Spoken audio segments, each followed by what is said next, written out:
ओम शांति। आज 14 एप्रिल 2025 साकार मुरली बाप दादा मधुबन। बाबा कहते मीठे बच्चे यही सुख एवं दुखर खेल को तुम्हें माने ही जानुछ। अधाकल्प सुख एवं अधाकल्प दुख।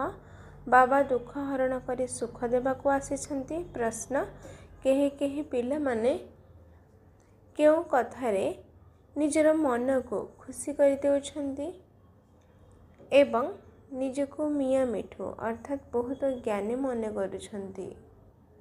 उत्तर के भावुछन्ति आमे संपूर्ण हो गलु, स्वर्ग दुनिया पाई प्रस्तुत हो गलु। एपरि भावे निजर मन को खुशी कर देउछन्ति। एहाको ही कहा जाउछि मिया मिठू हेबा। बाबा कहउछन्ति मधुर संतान माने एबे तुमको बहुत पुरुषार्थ करने को हेब। जेते बेले तुमे माने पवित्र हो जिवो सेते बेले तुम मानंक पाई पवित्र दुनिया आवश्यक। जेहेतु भविष्यत राजधानी स्थापना हेबा को जाउछि तेबे सेठाकू केही तो एका एका जाई परिबे नाही। गीत तुम्ही हो माता तुम्ही पिता हो, तुम्ही हो माता तुम्ही पिता हो। ओम शांति।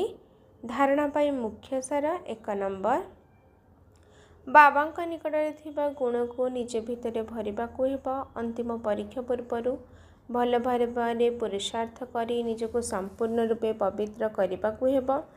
एथिरे निजको मिया मिठी भाबिबा उचित नुहे। 2 नंबर निजे स्वदर्शन चक्रधारी होई अन्य माननको मध्य कराइबा को हेब। बाबा को एवं सृष्टि चक्र को मने पकेबा को हेब।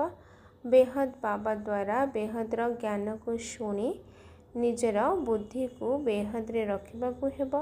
हद अर्थात विनाश दुनिया ठारू दूरी रहिबा को हेब। आजिर वरदान स्वस्थिति द्वारा परिस्थिति गुड़िक उपरे विजय प्राप्त करुथिबा संगम जुगी विजय रत्न भाव।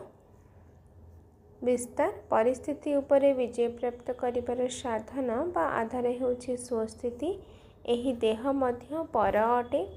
सो नुहे स्वस्थिति बा स्वधर्म सर्वदा सुखर अनुभव करई थाए एवं प्रकृति धर्म बा परधर्म बा देहर स्मृति कौनसी न कौनसी प्रकार दुख अनुभव करई थाए। तेणु जी सर्वदा स्वस्थिति रे स्थित होई रही थाए, जी सर्वदा सुखर अनुभव करि थाए ता निकट को दुखर ढेउ केबे भी आसी पारे नाही। से संगम जुगी विजय रत्न होई थाए। आजिर स्लोगन परिवर्तनर शक्ति द्वारा व्यर्थ संकल्पर प्रवाहर शक्ति को समाप्त कर। परिवर्तनर शक्ति द्वारा व्यर्थ संकल्पर प्रवाह को समाप्त कर। अच्छा मीठे मीठे शुक्लाधि संतान मानक प्रति माता पिता बाप दादांकर मधुर स्नेह संपन्न शुभेच्छा एवं सुप्रभात। आत्मिक पितांकर आत्मिक संतान मानक नमस्ते। आत्मिक संतान मानकर आत्मिक माता पिता बाप दादा को याद प्यार नमस्ते नमस्ते नमस्ते। शुक्रिया बाबा शुक्रिया। अच्छा ओम शांति।